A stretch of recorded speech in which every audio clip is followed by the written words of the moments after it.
sekarang, mari kita masuk ke dalam video pembelajaran kita. Halo, selamat malam. Salve, kawan-kawan semua. Shalom alaikum, sekalian saya borong. Oke, selamat malam Abang Katsu. Selamat malam, Abang. Apa kabar? Puji Tuhan, baik. Abang Katsu sendiri bagaimana? Sehat? Sehat-sehat di sini. Semangat tetap. Seperti biasa, tetap bersemangat kita. Siap. Oke, kawan-kawan, pada malam hari ini kita akan membahas suatu tema yang ngeri-ngeri sedap, kawan. Nah, yaitu berkaitan tentang manakah ajaran yang paling benar dan asli. Nah, ini ayatnya. Sebab itu berdirilah teguh dan berpeganglah pada ajaran-ajaran yang kamu terima dari kami, baik secara lisan maupun tertulis. Nah, nih, jadi kita perhatikan kata-kata ini, ajaran-ajaran, ya. Sebentar. Ya.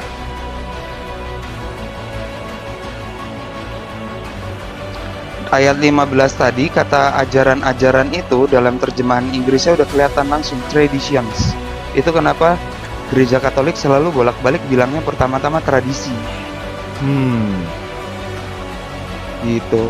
Nah, itu kalau mau lihat asal katanya dari Yunaninya, itu ini paradosis. Begitu, Pak. Ya. Jadi kata-kata yang dipergunakan oleh orang Katolik tuh mengambil dari 2 Tesalonika ini sendiri. Makanya selalu menggunakan yang namanya tradisi. Kan kita pahami itu, pada waktu Yesus sesaat sebelum kenaikannya ke surga kan memerintahkan para rasul.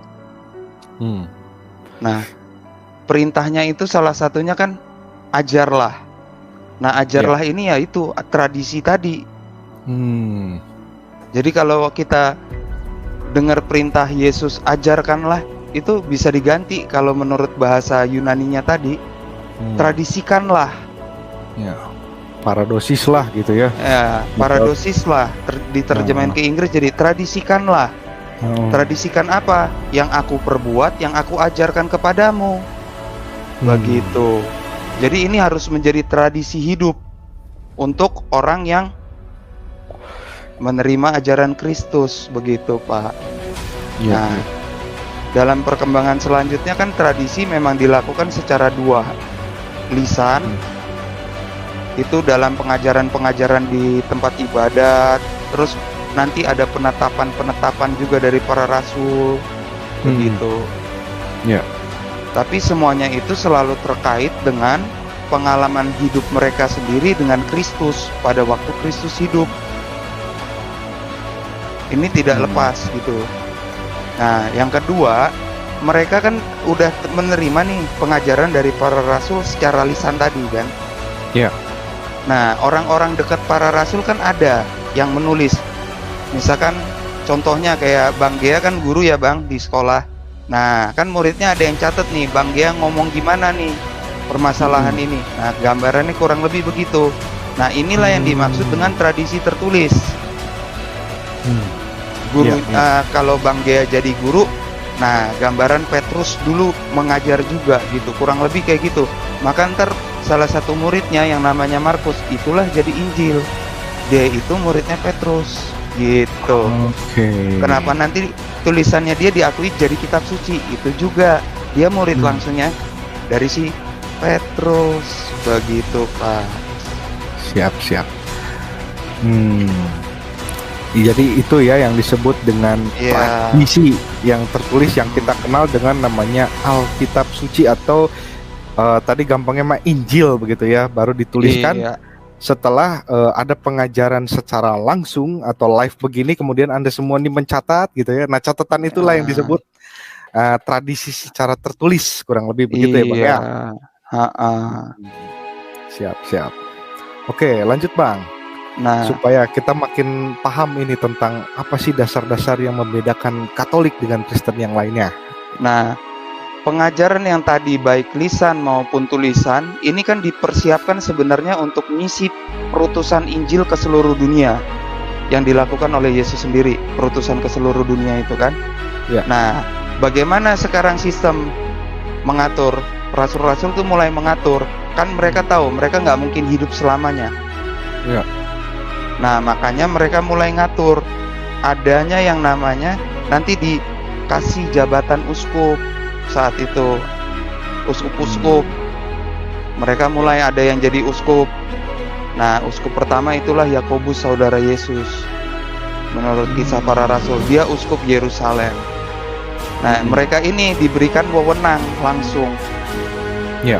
Dari Petrus mendelegasikan untuk ngurus permasalahan pengajaran di Yerusalem, Yakobus saudara Yesus. Nanti di tempat lain lagi tokohnya ada lagi siapa.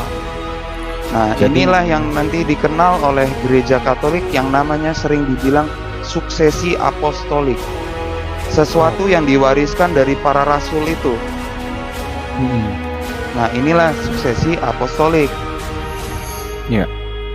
Jadi rasul mewariskan wewenang mengajar mereka kepada orang-orang tertentu memang. Kalau mau dalam bahasa gerejanya, saya bacain sedikit ya.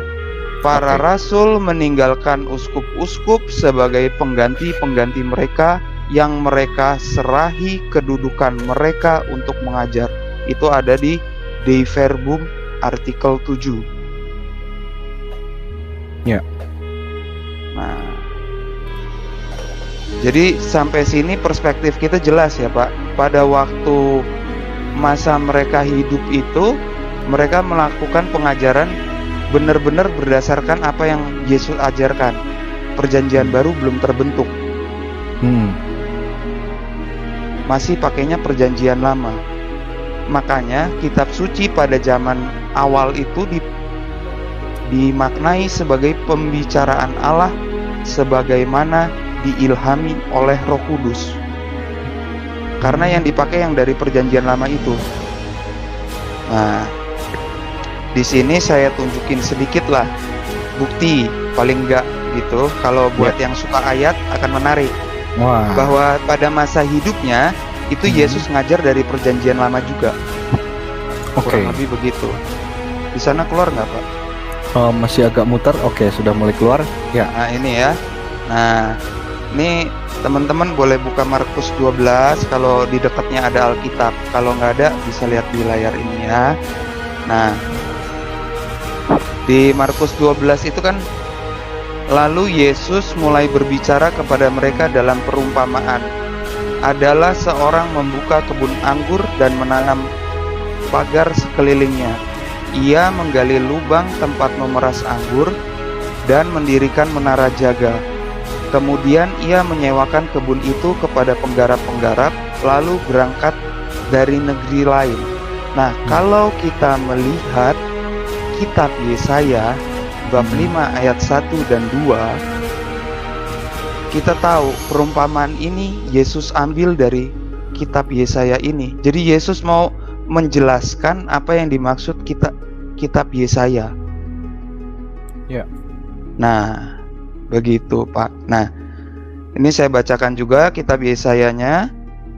Aku hendak menyanyikan nyanyian tentang kekasihku. Nyanyian kekasihku tentang kebun anggurnya.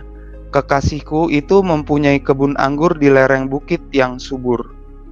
Ia mencangkulnya dan membuang batu-batunya dan menanaminya dengan pokok anggur pilihan. Ia mendirikan sebuah menara jaga di tengah-tengahnya dan menggali lubang tempat memeras anggur. Lalu dinantinya supaya kebun itu menghasilkan buah anggur yang baik. Punya pengajaran pada saat itu. Ya, tentunya tafsirnya para rasul, Pak. Ya, karena mereka orang yang kenal Yesus, begitu kan? Benar. Murid langsung, hidup bersama, makan bersama, tidur juga mungkin bersama, begitu ya? Iya, ya kan? Begitu. Jadi, hidup sehari-hari bersama sang guru, begitu kan? Makanya kalau tafsirnya masing-masing ini cukup diragukan ya, tanda petik gitu ya. Kalau tafsirnya sesuai dengan tafsir para rasul, oke, gitu kan? Artinya kan ajarannya masih asli, begitu ya? Iya. Nah, sekarang tapi jangan antara tradisi sama kitab suci kita pandang berbeda, itu nggak benar juga. Mereka tradisi yang berasal dari pengajaran para rasul serta kitab suci yang dalam maknanya adalah perkataan Allah sendiri, ini kan dua-duanya berasal dari mana kita lihat? Dari Allah sendiri. Ya. Maka mereka tidak boleh dimaknai berbeda. Keduanya mengalir dari sumber ilahi yang sama dan dengan cara tertentu bergabung menjadi satu dan menjurus ke arah yang sama. Nah, kalau ditanya menjurus ke arah yang sama ini apa? Ya tentunya menjadi pengajaran gereja itulah arah yang sama. Dalam hal ini gereja yang dikepalai oleh para rasul itu sendiri. Gereja yang mana? Itu adalah gereja yang diwariskan ke kepausan di Vatikan.